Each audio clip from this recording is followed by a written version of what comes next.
Assalamualaikum warahmatullahi wabarakatuh, teman-teman semua penderita asam lambung, keretan, nyeri psikosomatis dimanapun kalian berada. Semoga kalian diberikan kesembuhan, diberikan kesenangan, kebahagiaan, serta ketenangan. Amin amin ya rabbal alamin. Baik, berjumpa lagi dengan saya tentunya di channel Berpikir Positif, masih tetap mengupas gangguan asam lambung, keretan, nyeri psikosomatis. Bagi teman-teman yang baru saja bergabung, alangkah baiknya subscribe terlebih dahulu agar kalian tidak ketinggalan video-video terbaru mengenai gangguan asam lambung, anxiety disorder dari saya. Dan tentunya saya akan tetap menemani teman-teman yang sedang mengalami gangguan asam lambung, keretan, nyeri psikosomatis dari mulai sensasinya, kecemasannya, dan pikiran yang negatif. Tenang teman-teman, semua itu ternyata tidak nyata atau tidak realistis. Maka untuk season kali ini, judul kali ini saya akan memberikan judul bahwa ketidakpastian pola pikir penderita anxiety disorder. Semua yang kita alami teman-teman, itu semua dari suatu ketraumaan. Dari ketraumaan kita, awal kita kena serasa kayak mau serasa kayak mati itu terngiang-ngiang sehingga mendasar dalam alam bawah sadar kita. Maka dari itulah apa-apa kita itu cemas, apa-apa kita itu selalu mengaitkan bahwa hal apa yang kita rasakan itu dikaitkan sama kematian atau kayak penyakit kronis atau kita memiliki penyakit berat begitu. Ya, kalau masih seperti itu, apalagi yang baru saja kena gangguan asam lambung, keretan, nyeri psikosomatis, langkah awal yang kalian harus bangun atau perbaiki, yaitu adalah kalian harus menjaga pola makannya teman-teman. Pola makannya itu kalian harus teratur, makan sesuai kadar kebutuhan tubuh. Lah karena kena gangguan asam lambung, maka makan itu jangan kelebihan terlebih dahulu. Makan sedikit-sedikit terlebih dahulu. Itu saya juga seperti itu teman-teman dulu. Makan sedikit-sedikit, tapi sering. Kalau saya itu 2 jam makan, 2 jam makan. Itu asam lambung ya, yang asam lambungnya itu masih sering sekali kumat.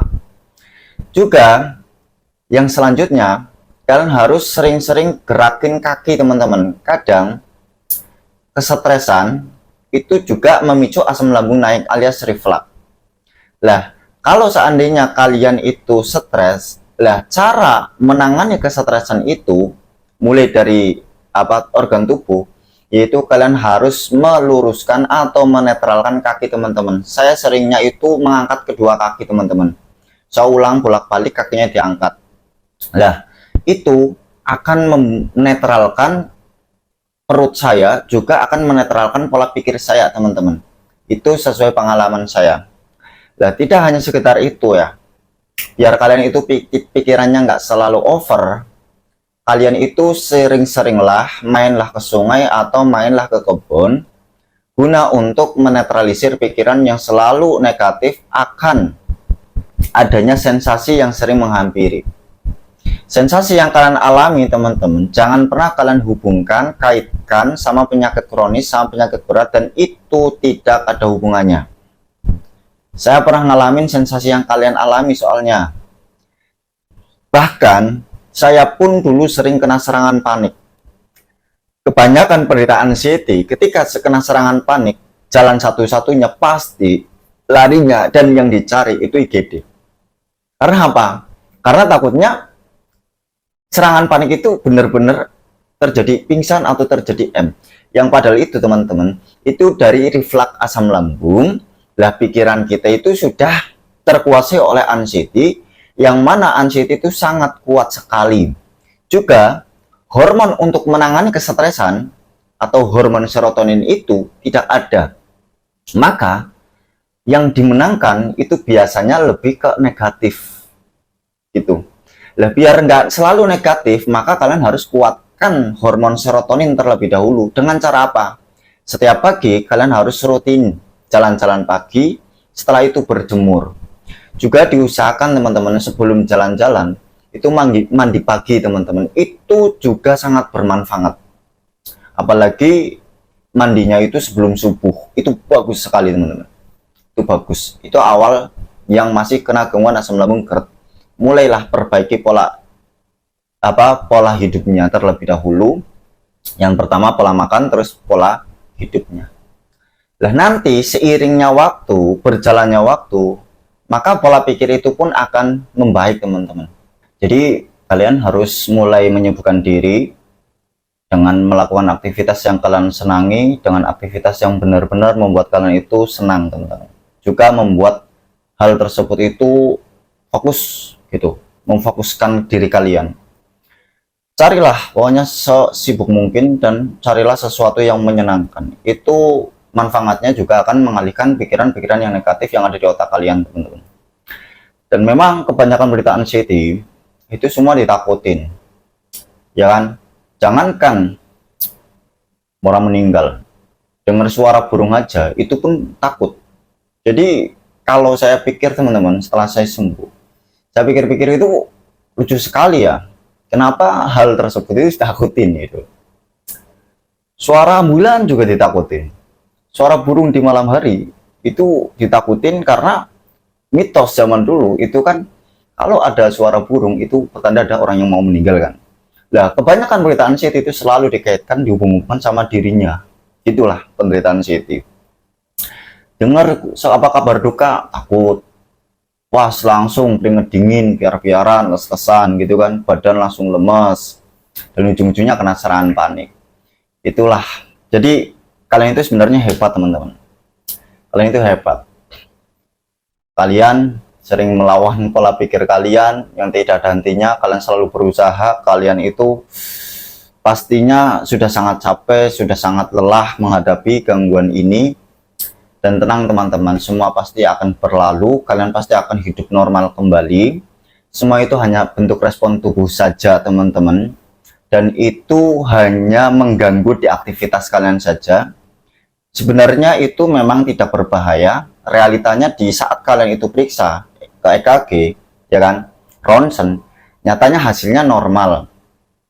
Nyatanya kalian dirujuk ke psikiater. Berarti kan pola pikir kita yang sedang tidak baik-baik saja, alias pola pikir kita yang cenderung monoton, memikirkan sesuatu yang pernah terjadi atau yang pernah dialami, seperti kayak mau pingsan, seperti kayak mau jatuh gitu. Jadi solusinya kalian itu berlatih bodoh amat saja, teman-teman. Memang hal itu tidaklah mudah, itu butuh waktu dan butuh kesungguhan, tekad yang kuat, teman-teman. Kalian kalau pengen cepat sembuh ya kalian seberapa konsistensi kalian menuju kesembuhan dalam suatu proses. Ketika kalian itu mau berproses dan ikhtiar yang bersungguh-sungguh, bersabar akan gangguan ini, yakin kalian akan mencapai kesembuhan. Sebenarnya gangguan ini itu mengajarkan kita bahwa kita itu dilatih agar hidup kita itu tidak berpegangan atau tidak selalu berpikir yang terlalu jauh, yang lampau jauh. Kebanyakan berita anxiety itu kan hidupnya itu di masa lalu, pikirannya itu di masa depan. Dan kebanyakan berita anxiety itu perfeksionis, pengennya cepat-cepat kelar, pengennya cepat-cepat selesai, juga takut dihina, takut dinilai kurang. Itulah penderitaan anxiety. Dan hal itu justru akan membuat kita sebenarnya stres, teman-teman. Di sisi lain, penderitaan anxiety itu memiliki sifat yang nggak enakan. Jadi nggak enak untuk menolak, apa-apa jadi nggak enakan.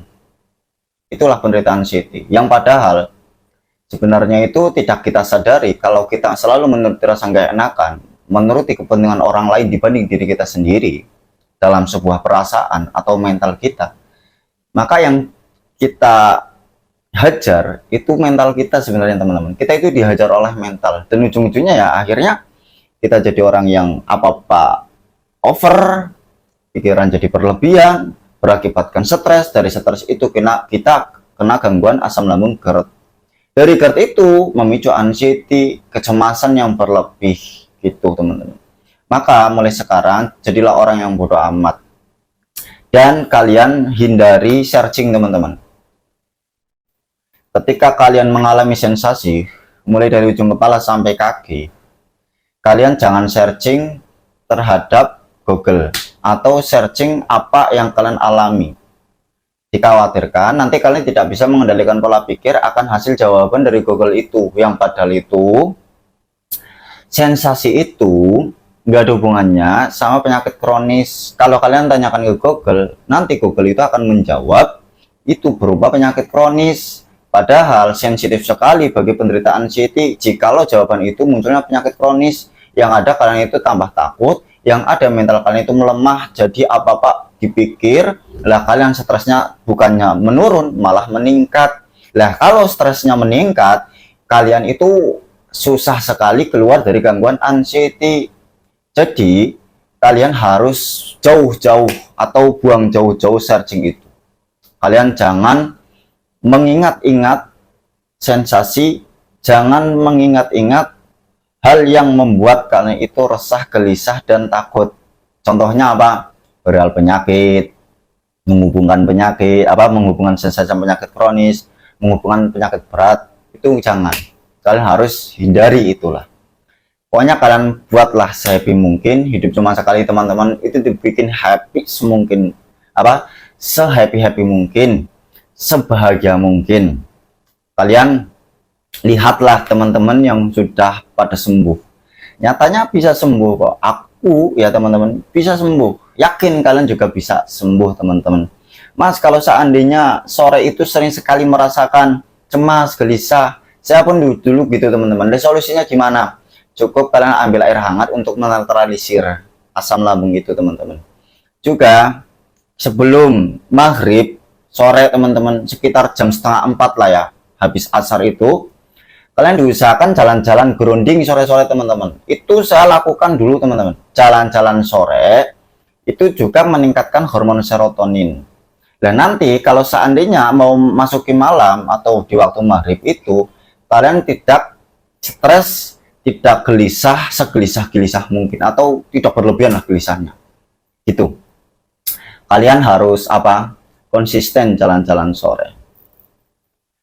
Kalau seandainya kalian itu masih sering sekali memikirkan apakah ini bisa sembuh, apakah ini bisa normal seperti sedia kala, lah kalian lihat orang-orang yang sembuh itu guna untuk kalian itu tidak pesimis, alias kalian itu biar selalu optimis teman-teman. Jangan mengira-ngira bahwa gangguan ini tidak akan sembuh. Yakin gangguan ini pasti sembuh dengan izin Allah teman-teman. Yaitu tergantung ikhtiar kalian. Kalau kalian itu fokus dengan prosesnya, sabar, tekun, konsisten, yakin kalian pasti bisa melewati ini. Pokoknya jangan pesimis gitu. Mas, kok bisa cepet ya? Itu solusinya gimana? Ya solusinya itu saya menerapkan pola makannya, perbaiki pola hidupnya, perbaiki pola pikirnya teman-teman. Juga perihal perilaku. Karena saya teman-teman, di saat saya kena gangguan asam lambung, marah itu gampang sekali kena serangan teman-teman panik, alias suka keluar keringat dingin, juga kena cemas yang berlebih gitu. Jadi sebenarnya orang yang kena anxiety itu nggak boleh marah berlebihan teman-teman. Jangankan marah, orang teriak saja atau ngomong keras saja, penderita anxiety disorder itu belum bisa teman-teman.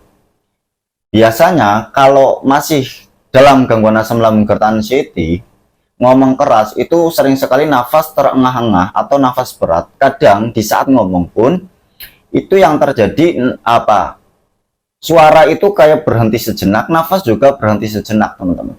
Itu pengalaman saya. Jadi biar kalian itu sembuh total, bisa ngomong lancar, bisa ngomong keras, bisa ngobrol bareng sama teman-teman, bisa kayak seperti sedia kala, cerewet, rewel, dan sebagainya kan. Ya maka kalian harus konsisten olahraga itu. Itulah ikhtiarnya teman-teman. Ngopi. Setelah itu, kalian harus sering-seringlah main ke kebun. Fungsinya apa mas? Fungsinya biar pikiran kalian itu netral.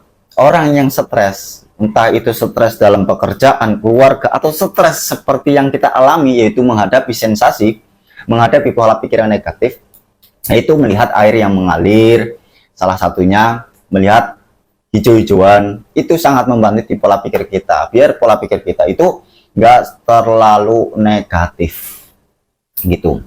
Juga jangan mengurung diri teman-teman. Kalau mengurung diri, pas pengalaman saya Itu yang ada mengingat umur, mengukur umur, mengingat serangan panik, mengingat sensasi, berpikir negatif, berpikir M. Beranggapan kita memiliki penyakit kronis, beranggapan kita memiliki penyakit berat. Kalau mengurung diri, itu kecuali kalian sudah sembuh, sudah bisa mengendalikan pola pikir, bisa mengalihkan pola pikir negatif, terserah kalian mau rebahan kayak, mau mengurung diri kayak. Tapi kalau seandainya kalian masih tinggi sekali anxiety-nya, diharap kalian jangan mengurung diri. Mainlah ke kebun, mainlah ke sungai, mainlah ke rumah tetangga, mainlah ke rumah teman. Guna apa? Biar kalian itu nggak ngalamun, biar kalian itu nggak mengikuti pola pikir yang negatif itu. Pola pikir itu jangan kalian ikutin. Pola pikir yang negatif itu kalian alihkan, kalian lawan. Kalau sensasi, kalian jangan melawan teman-teman, kalian terima. Kalau kalian melawan, yang ada itu justru malah semakin tinggi sensasinya, sepengalaman saya. Jadi intinya kalian itu jadilah orang yang lebih sibuk, walaupun nggak sibuk, dibikin sibuk sesibuk-sibuknya, asal jangan kelelahan ya. Karena penderita asam lambung GERD anxiety psikosomatis itu juga sangat sensitif terhadap kecapean teman-teman. Nggak bisa capek banget, karena apa? Energinya lagi terkuras atau sering sekali terkuras, mudah terkuras oleh pola pikir. Orang yang selalu berpikir negatif itu cenderung menguras energi dibanding orang yang berpikir positif.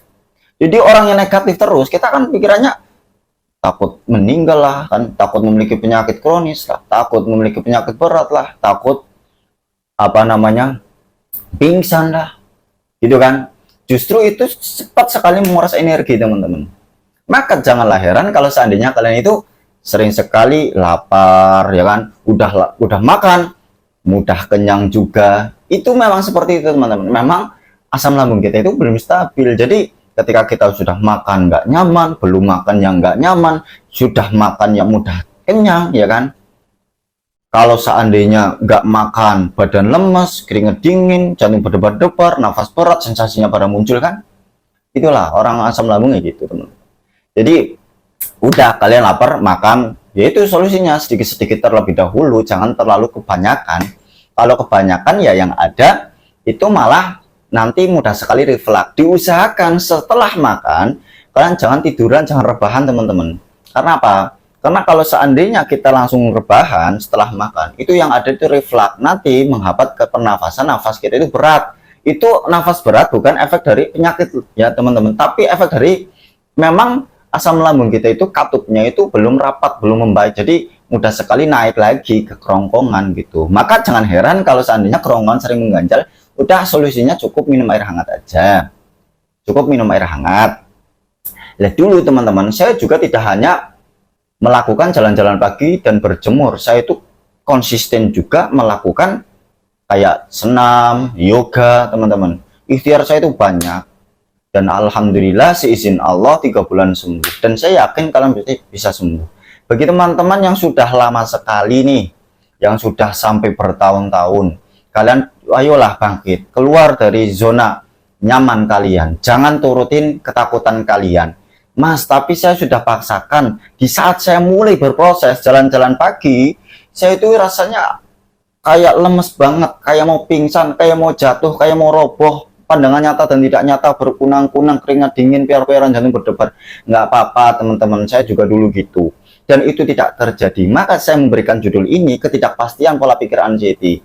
Itu sebenarnya tidak pasti teman-teman, dan itu tidak terjadi. Pola pikir kita yang sedang tidak baik-baik saja dikuasai oleh anxiety, seakan-akan apa yang ada di pola pikir kita itu akan benar-benar terjadi seperti kayak mau jatuh itu. Dan nyatanya pun kalian segelap-gelap pandangan kalian, segelap-gelapnya pandangan kalian pada saat itu serasa kamu pingsan, berkunang-kunang, nyatanya pada saat itu ya kalian nggak pingsan, nyatanya ya baik-baik saja. Dan kebanyakan penderita anxiety ketika dalam proses merasakan kayak mau pingsan, kayak mau jatuh, pengennya itu sesegera mungkin pulang, cepet-cepet pulang, pengennya cepet-cepet pulang. Itu mental-mental nggak pemberani, alias mental-mental nggak ada suatu keniatan benar-benar pengen sembuh teman-teman. Kalau seandainya kalian kepengen cepet-cepet pulang, kalian itu coba sesekali, kalian itu paksakan, jangan turutin, kalian itu tetap berusaha di tempat. dan itu aman teman-teman. Memang rasanya itu menakutkan sekali, rasanya itu seakan-akan nyata, memang rasanya nggak nyaman. Saya juga ngalamin seperti itu teman-teman. Tapi pada saat itu karena keyakinan saya besar dan keinginan saya itu besar, tekad saya besar, ingin sekali sembuh, saya tidak pulang teman-teman. Di saat posisi saya itu kena serangan panik, di saat saya itu serasa mau pingsan, serasa mau roboh, serasa mau jatuh, dan jantung berdebar-debar, nafas berat. Dan izin Allah, karena saya membiasakan melawan rasa takut itu, izin Allah saya sembuh teman-teman. Kalian yakin pasti bisa teman-teman. Semangat terus menerus, jangan menyerah. Kalian pasti bisa. Saya yakin kalian pasti bisa. Kalian pasti bisa sembuh teman-teman. Tetap semangat. Kurang lebihnya mohon dimaafkan. Jangan turutin pola pikir yang ada di otak kalian. Sadarilah bahwa pola pikir yang ada di otak kalian itu sedang dikuasai oleh anxiety teman-teman. Bahwa ketidakpastian, pola pikir anxiety itu benar-benar tidak pasti teman-teman. Itu adalah permainan skenario dari anxiety itu sendiri teman-teman. Saya akhiri, wassalamualaikum warahmatullahi wabarakatuh.